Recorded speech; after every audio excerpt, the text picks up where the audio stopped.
This is the second topic in Module 1, which aims to focus your attention on studying education. In Topic 1, we explored key ideas related to the question, what is education? This topic extends your study of education by posing another question. What is the purpose of education?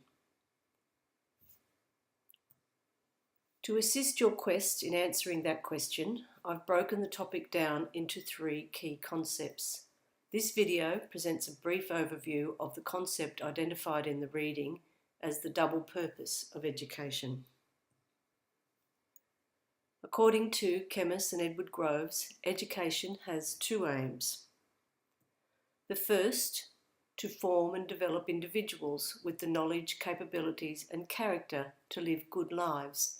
That is, lives committed to the good of humankind. The second is to form and develop societies in which the good for humankind is the principal value.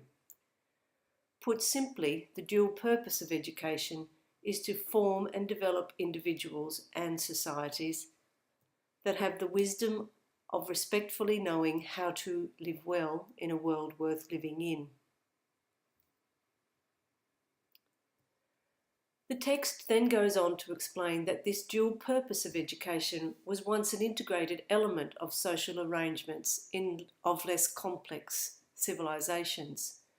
The authors suggest that in simpler times, the good of the individual and the good of the community or humankind were clearly visible, understood and enacted as part and parcel of the social mores or patterns of life at the time.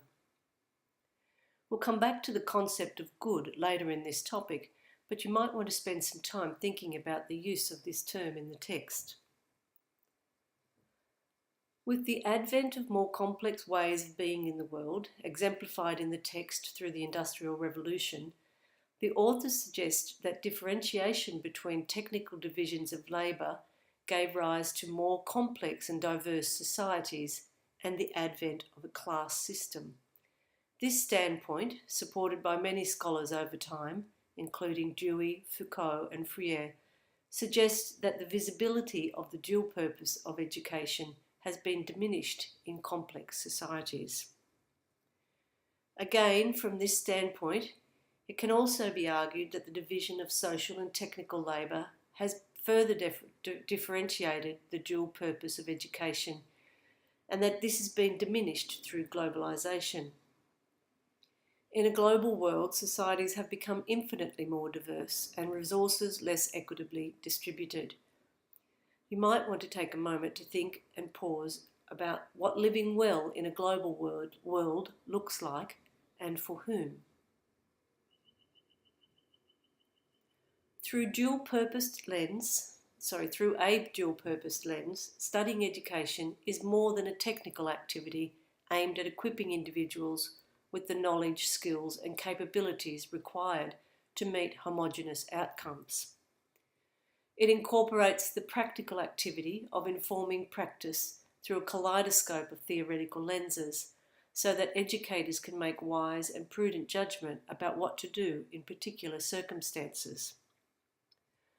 Studying education is also a critical activity because it incorporates the consideration of how existing educational arrangements have come into being and critiques whether these circumstances are untoward.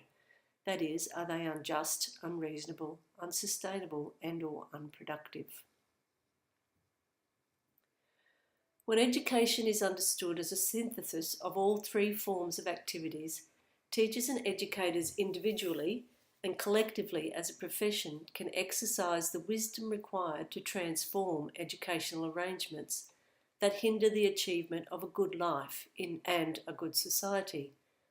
In this unit, following the text, we aim to bring the dual purpose of education back into view by engaging in a critically reflective study of education and exposing or considering practices that worked against the good of individuals and the good of society.